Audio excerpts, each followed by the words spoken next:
Bereshit bara Elohim et hashamayim va et haaretz. Our Lord is going to come. Behold, I come quickly. Blessed is he that keepeth the saying of the prophecy of this book. Then you will know the truth, and the truth will set you free. Mato ohaleka Yakub miskonateka Israel. Shema Israel Adonai Elohino Adonai Echad. Shema Israel Adonai Eloheinu Adonai Echad. Hear, O Israel, the Lord your God, the Lord is one. हे इस्राएल सुन, यहोवा हमारा परमेश्वर है, यहोवा एक ही है। Love the Lord your God with all your heart, all your soul, and all your mind. अपने यहोवा परमेश्वर से अपने सारे मन और सारे जीव और सारी शक्ति से प्रेम रखना। My dear children of God, and this week's Parsha is Tetzaveh. और इस हफ्ते का पाशा का नाम है टेत्सवे। Tetzaveh means command. टेत्सवे का मतलब है आज्ञा देना। The root word for Tetzaveh is Zava. और टेत्स इसका मूल शब्द जो है वह है जवा। From here is the word mitzvah coming. और इसी से वह शब्द मित्सवा आता है। Glory be to God. परमेश्वर की महिमा हो। Before we enter this meditation, let me give you the scripture portion. इस मनन में जाने से पहले आपको वेदी के भाग बता दूं। It's Exodus chapter 27 from verse 20 to chapter 30 verse 10. निर्गमन की पुस्तक उसका 27वां अध्याय 20 पद से लेके 30वां अध्याय 10वें पद तक। Ezekiel chapter 43 from verse 10 to 27. एसेकियल की पुस्तक उसका 43वां अध्याय 10 से लेके 27 पद तक। And the book of Philippians chapter 4 verse 10 to 20. और फिलिपियों की पुस्तक 4था अध्याय उसका 10 से लेके 20वें पद तक। Glory be to God. परमेश्वर की महिमा हो। In last week's Parsha, पिछले हफ्ते के पाशा में God was asking for an offering to do the temple work. और परमेश्वर भेंट लाने के लिए कहते हैं ताकि मंदिर का निर्माण हो सके। Now God is telling bring something. अभी परमेश्वर कहते हैं कुछ लेकर आओ। Now where are they? वे कहाँ हैं? They are in the wilderness. वह तो जंगल में हैं। In the wilderness what they will get? जंगल में उन्हें क्या मिल सकता है? How they will find the raw materials for making? और बनाने के लिए मंदिर को कहाँ से वह कच्चा माल लेकर आएंगे? Do they have everything? क्या उनके पास सब कुछ है? Now we have to understand. अभी हमें एक बात समझनी है। They are already having the plundered items which they have taken from Egypt and brought. और मिस्र से जो भी लूट कर लेकर आए थे वो सब उनके पास था। And God is asking to use cedar wood, और परमेश्वर कहते हैं कि तुम देवदार का इस्तेमाल करो बनाने which के is लिए, already available in the wilderness. और जो उस जंगल में बहुत आयत से मिलता है। Now we have to understand. हमें एक बात समझनी है। God does not ask anything which actually we don't have. परमेश्वर हमसे ऐसी कोई अपेक्षा नहीं करते जो हमारे पास नहीं है।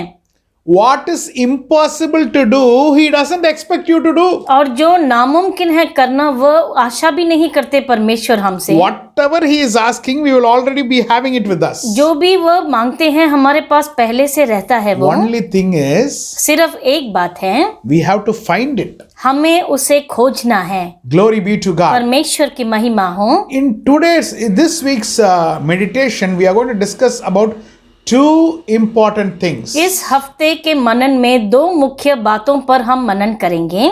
One is the oil for the lampstand. एक है दीवट के लिए तेल, And secondly, we are going to talk about the priestly garments. और दूसरा है जो याजकीय वस्त्र उसके बारे में। Glory be to God. परमेश्वर की महिमा हो। Let us start by reading Exodus chapter 27 verse 20. पहले निर्गमन की पुस्तक 27वां अध्याय उसका 20वां पद पढ़ेंगे। Yes. And you shall command the children of Israel that they bring you pure oil of pressed olives for the light, to cause the lamp to burn continually.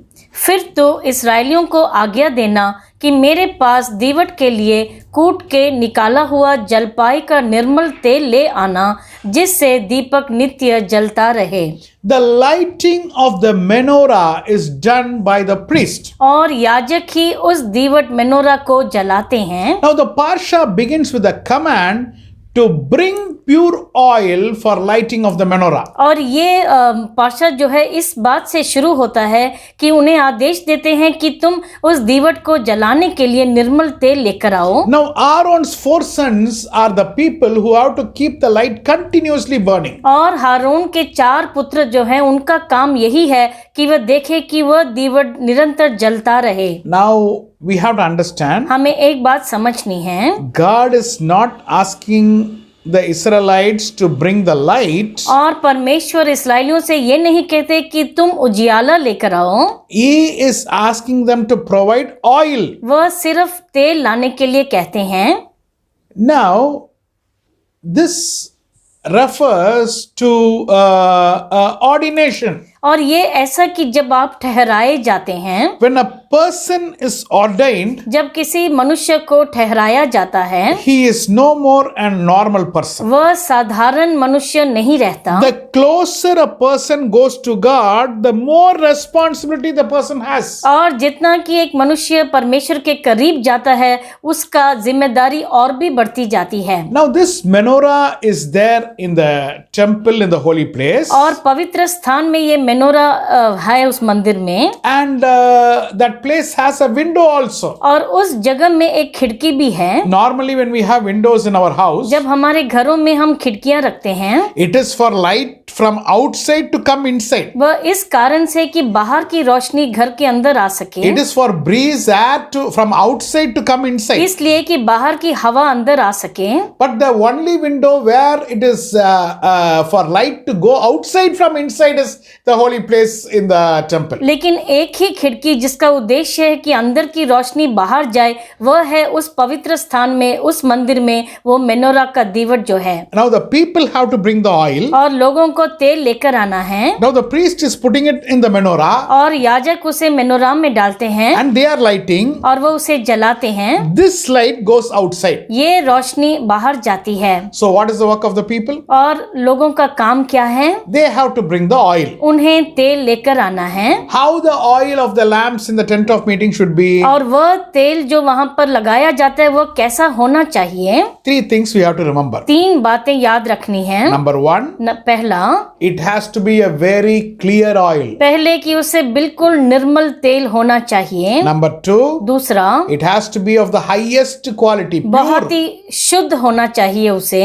And number 3, और तीसरा, it has to be from pressed olives. और वह ताजा जैतून से कूटा गया होना चाहिए। That is a fresh olives which has to be pressed. और ताजे जैतून को कूट कर लाना चाहिए। Now how they harvest this olives? और ये जैतून को कैसी कटाई की जाती है? Now they spread large blankets below the olive tree और जैतून के पेड़ों के नीचे बड़ी बड़ी चादरें बिछाई जाती हैं, and they beat. और उसे मारते हैं जैतून को। Now we are also used in any other tree, mango or some other tree. We just used to throw stones so that it comes down, the fruit comes down. और हम भी जानते हैं जब आम के पेड़ पर हम पत्थर लगाते हैं आम को नीचे गिराने के लिए। Now they beat the olives so that all the olives are collected in the blanket. यहाँ पर भी जैतून के पेड़ पर लकड़ियों से मारा जाता है ताकि वह सब नीचे गिरे चादरों पर। From that fruits is what the olive oil is taken. वहीं से वह जैतून का तेल निकाला जाता है। And this oil is used for anointing. और ये अभिषेक करने के लिए तेल इस्तेमाल होता है। Now whenever God anoints a person, जब भी परमेश्वर किसी को अभिषेक करते हैं, it is not only that person is ordained to do a special task, और ये नहीं कि सिर्फ वो ठहराया जाता है कोई विशेष काम करने के लिए, and God is also equipping the person to perform that task. लेकिन परमेश्वर उस मनुष्य को सशक्त बनाते हैं उस कार्य को पूरा करने के लिए। Whatever is required to accomplish that task, that facilities are provided by God himself. और उसे पूरा करने के लिए परमेश्वर खुद सब सुविधाएं देते हैं उस मनुष्य को। My dear child of God, मेरे प्यारे ईश्वर की संतान, you are anointed. आप अभिषिक्त हैं। Whenever God is giving you a task, जब भी परमेश्वर आपको एक कार्य करने के लिए देते हैं, now don't get tensed. How I am going to do it? How I am going to do it? Don't be bothered. और ये मत डरो कि मैं कैसे इसे पूरा कर पाऊंगा। He himself will equip you to do that also. और वह खुद तुम्हें वह हथियार देंगे और तुम्हें सशक्त करेंगे उसे करने के लिए। Glory be to God. परमेश्वर की महिमा हो। Now the Hebrew root word for anointing is the same as the root word for Messiah. और ये अभिषेक के लिए जो इब्रानी मूल शब्द है वही शब्द है मसीहा के लिए भी। Now Messiah was in the garden of Gethsemane. और मसीहा गत्समने के बाग में थे। As how the fruit is harvested from the olive tree, same way, and crushed for the oil to come, same way Messiah was crushed in the garden of Gethsemane. और जैसे जैतून को कूट कर वह तेल निकालते हैं निर्मल तेल को, वैसे ही मसीहा को भी कूट कर उन्हें गत्समने के बाग में कुचला गया। So that when the fruit is crushed, that bitterness goes out. और जब उसे कूटा जाता है तब उससे कड़वाहट बाहर निकल जाती है। Now in our life also, हमारे जीवन में भी there are various trials and tribulations. बहुत सी क्लेश और संकट आते हैं। That is equal to the beating what this olive is getting. और ये जो जैतून पर जो मार पड़ती है उसी के समान है वो। And we are also crushed in various situations. और हम भी कुचले जाते हैं बहुत सी स्थितियों Now में। when we are crushed like that, और जब हमें ऐसे कुचला जाता है now our nature is also getting transformed. और हमारा स्वभाव परिवर्तित होता है। And we become as how God is expecting us to be. और जैसे परमेश्वर अपेक्षा करते हैं हम वैसे बनते जाते हैं। Take a case of a caterpillar. और अगर हम एक कमला को लेते हैं, Now, nobody will imagine that it is going to become a beautiful butterfly. Nobody will imagine. कोई भी नहीं कल्पना करता है कि वो एक बहुत ही सुंदर तितली में बदल जाएगा। But still, when it is coming out of that cocoon or that shell, लेकिन जब वह अपने शेल से बाहर निकलता है, how it comes? कैसे आता है? It has to be crushed. उसे बहुत ही कुचलना पड़ता है। It crushes and it comes out. और अपने आप को कुचल के वह बाहर निकलता है। Finally, it becomes a beautiful butterfly. आखिर में बहुत ही सुंदर तितली में बदल जाता है। My dear child of God, मेरे प्यारे ईश्वर की संतान, today when the beating is happening, आज जब हम पर मार पड़ती है, like how the olive is harvested, we are being beaten. और जैसे जैतून को मारते हैं हमें मारा जाता है। Now at that time we feel, oh, this is too much pain. We are feeling like that. उस समय हम सोचते हैं बहुत ज्यादा पीड़ा है हमको।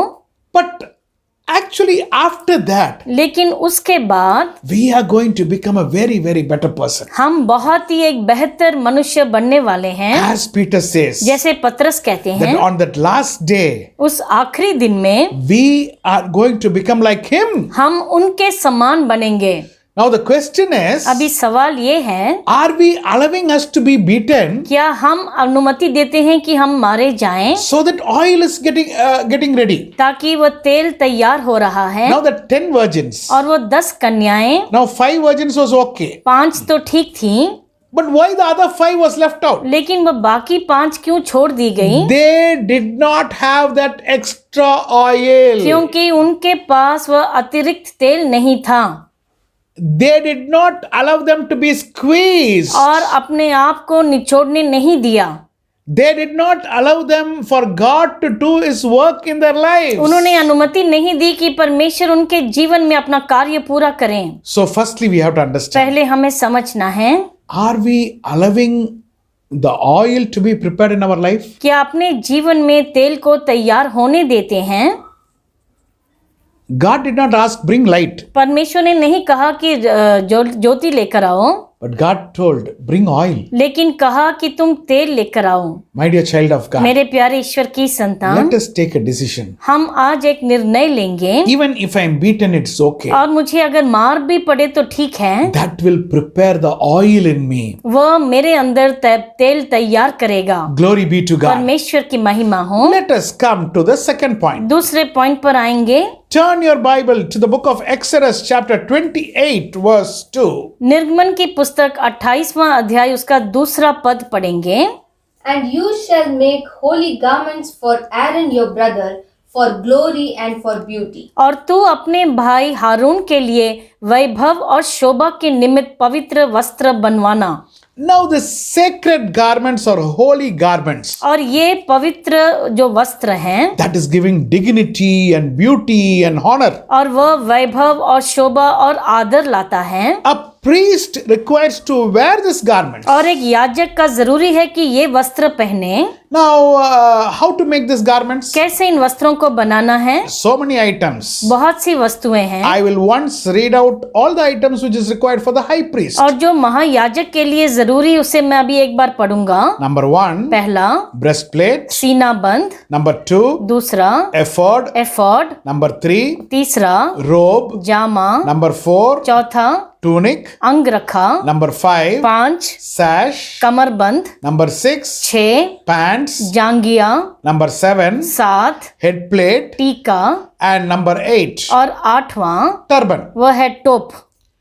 For a normal priest, एक साधारण याजक के लिए only 4 items are required. सिर्फ 4 वस्तुएं चाहिए। I will tell that 4 items. आपको बताऊंगा। Sash, कमरबंद, tunic, अंगरखा, headdress, टोप and pants. और जांगिया। Now, understand this. इस बात को समझिए। Who is the priest? याजक कौन है? Outside he is just a normal person. और बाहर तो एक साधारण व्यक्ति है वो। But when he goes to serve the Lord, लेकिन जब वह परमेश्वर की सेवा में जाता है, it is the same person. वही मनुष्य है, He becomes the priest. वह याजक बन जाता है। Now, God says, for doing this job, you need to wear this special dress. और परमेश्वर कहते हैं इस काम को करने के लिए तुम्हें ये विशेष वस्त्र पहनने हैं। Now, some people will ask a question. कुछ लोग ऐसा पूछते हैं, Why dress is required? क्यों ये वस्त्र जरूरी What है? is special in dress? उसमें क्या विशेषता है कपड़ों में? Now, we have to understand. हमें समझना है। How do we identify a policeman? और एक पुलिस वाले को हम कैसे पहचानते हैं? How do we identify a man in the army? और कोई सेना में जो है सिपाही, उसे कैसे पहचानते हैं? Through his dress. उसके वस्त्रों से। The dress is a matter of pride. और वह एक गौरव की बात होती है। That is the way we identify the people. वैसे ही उन लोगों की पहचान करते हैं। In the similar way, वैसे ही God says you have to wear this dress. परमेश्वर कहते कि इन वस्त्रों को तुम्हें पहनना है। That is the armor which we are wearing for this priestly service. और इस याजक की सेवकाई के लिए वही परमेश्वर के हथियार जो हम पहनते हैं। That gives us dignity and honor. और वह हमें गौरव और शोभा देता है। Now, when a person is wearing that priestly dress, और जब वह उस याजकीय वस्त्र पहनता है कोई मनुष्य, people are able to see God in him. और लोग उनमें परमेश्वर को देख पाते हैं। The point is, और ये बात है, he is a set apart person. और वह ऐसा मनुष्य जो अलग किया गया है। Glory be to God. परमेश्वर की महिमा हो। Now, God says everyone who is saved, who has accepted him, has to wear this garment. परमेश्वर कहते हैं जिनका भी उद्धार हुआ है, जिन्होंने उन्हें ग्रहण किया है यीशु मसीह को, उन्हें ये वस्त्र पहनने हैं। Let us turn our Bible to the book of Ephesians chapter 6 verse 13 to 17. एफिसियों की पुस्तक उसका 6वां अध्याय उसका 13 से 17 पढ़ेंगे। Yes. Therefore, put on the full armor of God, so that when the days of evil come, you may be able to stand your ground, and after you have done everything to stand. Stand firm then with the belt of truth buckled around your waist, and with the breastplate of righteousness in place, and with the feet fitted with the readiness that comes from the gospel of peace. In addition to this, take up the shield of faith, with which you can extinguish all the flaming arrows of the evil one. Take the helmet of salvation and the sword of spirit, which is the word of God. Glory be to God. परमेश्वर की महिमा हो। My dear child of God, मेरे प्यारे ईश्वर की संतान, I think Ephesians 6:13 to 17 has told us what is the garment which we have to wear. और एफिसियों के 6 अभी 13 से 17 में बताया गया है कि ऐसे कौन से हथियार और वस्त्र जिसे हमें पहनने हैं। If we are not wearing this garment, it might cause a fatal injury. और अगर इन वस्त्रों को हम नहीं पहनेंगे तो शायद बहुत बड़ी दुर्घटना और हमें घाव पड़ सकते हैं। Check whether this garment is intact in you. और ये परखे कि क्या आपने ये वस्त्र पहने हुए हैं। Glory be to God. परमेश्वर की महिमा हो। then only we can do this priestly service. तभी ये याजकीय सेवा हम कर सकते हैं। Glory be to God. परमेश्वर की महिमा हो। Turn your Bible to the book of Exodus, chapter 28, verse 29 and 30. निर्गमन की पुस्तक उसका 28वां अध्याय उसका 29 और 30 पढ़ेंगे। Yes. So Aaron shall bear the names of the sons of Israel on the breastplate of judgment over his heart, when he goes into the holy place as a memorial before the Lord continually. And you shall put in the breastplate of judgment the Urim and the Thummim, and they shall be over Aaron's heart when he goes in before the Lord. So Aaron shall bear the judgment of the children of Israel over his heart before the Lord continually. और जब जब हारून पवित्र स्थान में प्रवेश करे तब तब वह न्याय की चपरास पर अपने हृदय के ऊपर इस्राएलियों के नामों को लगाए रहे, जिससे यहोवा के सामने उनका स्मरण नित्य रहे। और तू न्याय की चपरास में ऊरिम और तुम्मीम को रखना, और जब जब हारून यहोवा के सामने प्रवेश करे तब तब वे उसके हृदय के ऊपर हों। इस प्रकार हारून इस्राएलियों के न्याय पदार्थ को अपने हृदय के ऊपर यहोवा के सामने नित्य लगाए रहे। Glory be to God. परमेश्वर की महिमा हो। Now there are two things very important which is there in this verse. और इस वचन में दो बहुत ही मुख्य बातें हैं।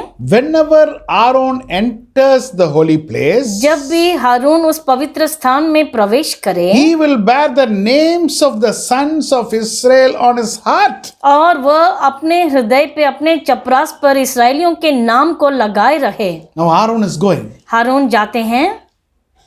In the breastplate here is the names of the sons of Israel. और उनके चपरास पर इस्राएलियों के नाम लगे रहते हैं। Now Aaron goes inside. हारून अंदर जाते हैं God is seeing Aaron. और परमेश्वर उन्हें देखते हैं।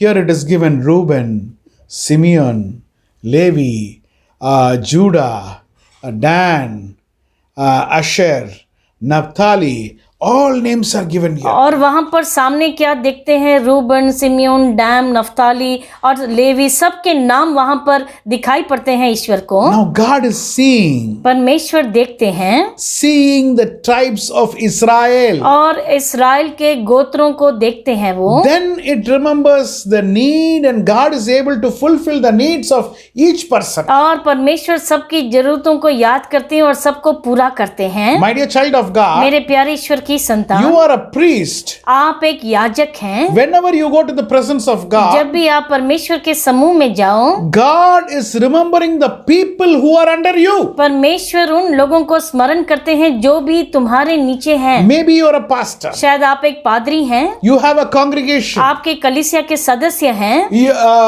Your family, you are the pastor for your family. आप अपने परिवार के मुखिया और पादरी हैं, Or you are taking a prayer cell or a small group, you are doing ministry. या कोई दूसरी सेवकाई जैसे प्रेयर सेल या और कोई सेवकाई करते हैं। It is important you pray, my dear child of God. और बहुत मुख्य कि आप प्रार्थना करें। Maybe in your family somebody has not come that much close to you.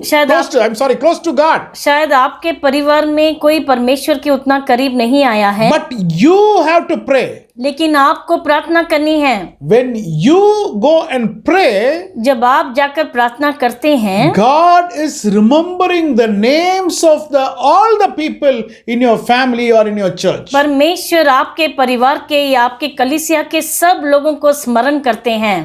And also in this verse, one more thing we have to understand. और इस वचन में एक और बात समझनी है। Now, Aaron will always bear the means of making decisions.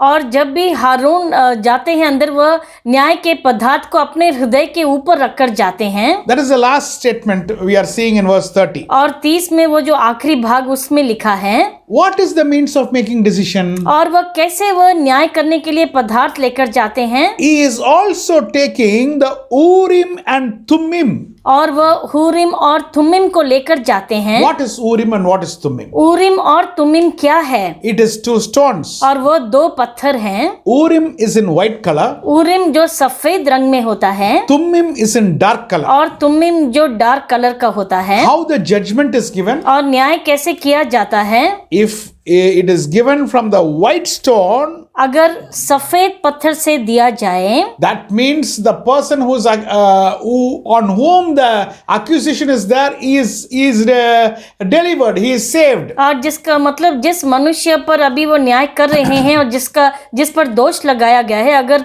सफेद पत्थर से लिखे तो वह स्वतंत्र है और निर्दोष है। But if it is written in Thummim, लेकिन अगर तुम्मिम में लिखा जाता which है is dark stone, और जो काला पत्थर होता है, definitely he is going to be punished. और उसे दंडित किया जाएगा। You know, Jesus was there and a woman who was caught in prostitution was brought in front of him. और आप जानते हैं उस घटना को जहां पर एक स्त्री व्यभिचार में पकड़ी गई थी और यीशु मसीह के सामने लेकर आए थे। So everybody wanted her to be killed. सब लोग कहते थे कि उसे पथराव करके उसे मार देना है। They wanted to see what Jesus is saying. और वो देखना चाहते थे कि यीशु मसीह क्या कहते हैं। What did Jesus do? यीशु मसीह ने क्या किया? Jesus did not lift his head up. उन्होंने अपना सर ऊपर नहीं उठाया, He looked down. नीचे देखा He took a thummim. और एक तुम्मिम को लिया It's a dark stone. और वह काले रंग का पत्थर, He is writing the names of the people all who are there who are accusing her. वहां पर जो भी खड़े थे उन सब के नाम लिखना शुरू किया जो उस स्त्री पर दोष लगा रहे थे। The people understood immediately. और लोग तुरंत समझ गए। Why? क्यों?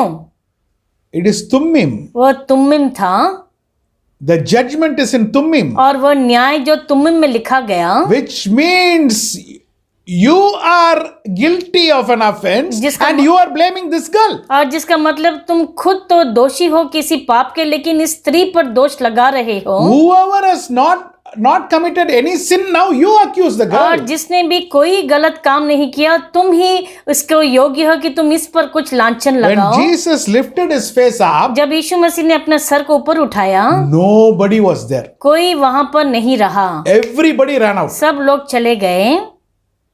My dear child of God, मेरे प्यारे ईश्वर की संतान, now this is the way judgment is given. और इसी प्रकार न्याय किया जाता है। Out of your own words, you तुम्हारे will be ही judged. तुम्हारे ही शब्दों से तुम्हारा न्याय किया जाएगा। Urim and Thummim. ऊरिम और तुम्मिम। Now we see that Aaron is bearing Urim and Thummim. और हम देखते हैं कि हारून जो है वो ऊरिम और तुम्मिम को अपने ऊपर लगाते So the हैं। last statement in verse 30, और जो 30 में जो आखिरी भाग है, that the means of making a decision means और जो न्याय का पदार्थ जो है, Aaron cannot make any partiality मतलब वह कोई पक्षपात नहीं कर सकते हारून।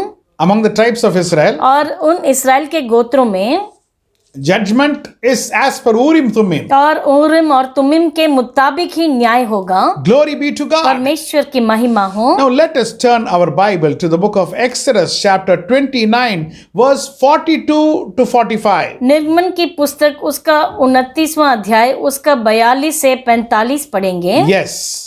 This shall be a continual burnt offering throughout your generation at the door of the tabernacle of meeting before the Lord, where I will meet you to speak with you. And there I will meet with the children of Israel, and the tabernacle shall be sanctified by my glory. So I will sanctify the tabernacle of meeting and the altar. I will also sanctify both Aaron and his sons to minister to me as priests. I will dwell among the children of Israel and will be their God.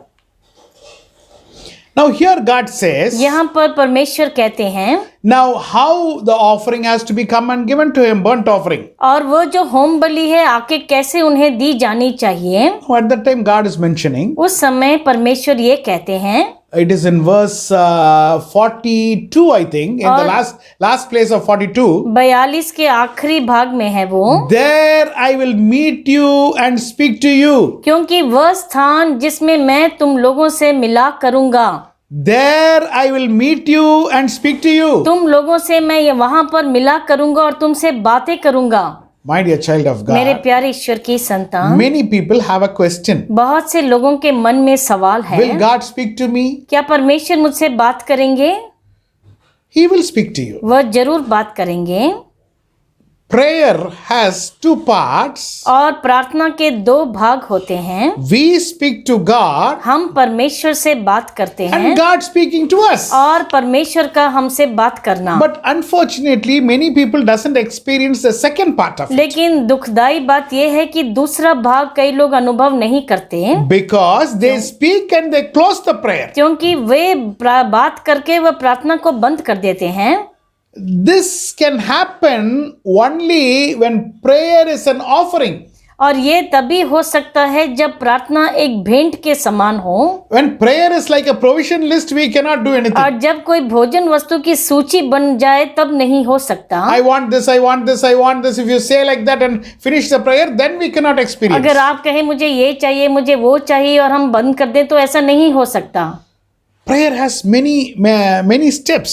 और प्रार्थना में बहुत से कदम होते हैं। One of the part is we ask what we want. एक है कि जहाँ पर हम परमेश्वर से मांग करते हैं किसी बातों की। Another one part is where we ask forgiveness for our sins. और दूसरा जहाँ पर अपने पापों के लिए क्षमा मांगते हैं। Another one part is where we say thanks to God for what He has done. एक और भाग जहाँ पर परमेश्वर का धन्यवाद करते हैं। Another one part is where we intercede for so many people. और एक जगह पर जहाँ पर हम मध्यस्थ बनकर हम दूसरों के लिए प्रार्थना करते हैं। And the most important part is where we say, Lord, I love you. और बहुत ही मुख्य भाग जहाँ पर हम ईश्वर से कहते हैं कि हम आपसे प्रेम करते हैं। I love you for what you have done for me. आपने मेरे लिए जो भी किया मैं आपसे बहुत प्रेम करता हूँ। So all this is part of prayer. और ये सब प्रार्थना का एक भाग होता है। And if you pray like this, और अगर आप ऐसे प्रार्थना करेंगे sure you will hear God speaking to you. और जरूर आप परमेश्वर को सुन पाएंगे। How God will speak? कैसे परमेश्वर बात करते हैं? God will speak through visions. और परमेश्वर दर्शन के द्वारा बात करते हैं। God will speak through dreams. सपनों के द्वारा बात करते हैं।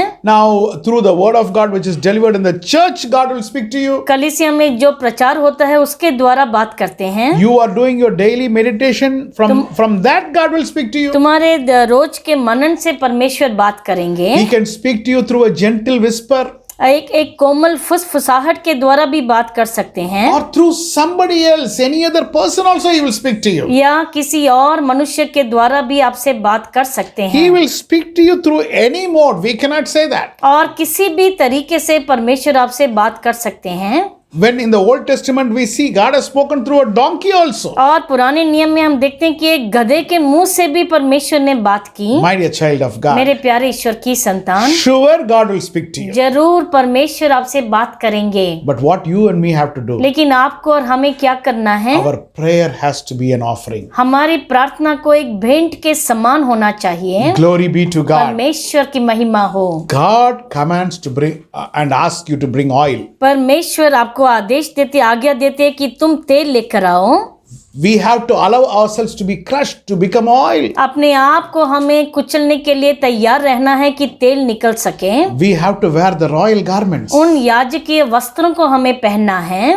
And we have to listen to God when He is speaking in prayer. और प्रार्थना में परमेश्वर की आवाज को हमें सुन पाना है। Shall we close our eyes? क्या अपनी आंखों को बंद करेंगे? Heavenly Father, हमारे स्वर्गीय पिता, thank you for this revelations what you have given us. इन प्रकाशित वाक्यों के लिए धन्यवाद परमेश्वर। For all things which is happening in our life, we know it is for our good. क्योंकि हम जानते हैं कि हमारे जीवन में जो भी हो रहा है सब भलाई के लिए है। Even the most difficult moments of our life, और सबसे कठिन स्थिति में भी हमारे जीवन में we are being transformed to your image. और हमें परिवर्तित कर रहे हैं आप आपके स्वरूप में। Help us to be on wearing the royal garment always. और हमेशा हम याजकीय वस्त्रों को पहने रखें परमेश्वर। And speak to you and listen to you when we are praying. आपसे बात करें और आपकी बात सुन पाएं प्रार्थना में। Bless everyone who is seeing this. जो भी देख रहा है उन्हें आशीष करें परमेश्वर। Reveal yourself more to them. अपने आप को और भी प्रकट करें उन पर। We give you the glory. आपको महिमा देते हैं। In Jesus' matchless name we pray unto thee, Father. यीशु मसीह के नाम से हम मांगते हैं। Amen. Amen. Amen. Amen. Praise the Lord, my dear children of जय God. मसीह की मेरे प्रिय ईश्वर की संतान। I am sure God has spoken to you. मैं जानता हूँ कि यीशु ने जरूर आपसे बात की है। And let us accept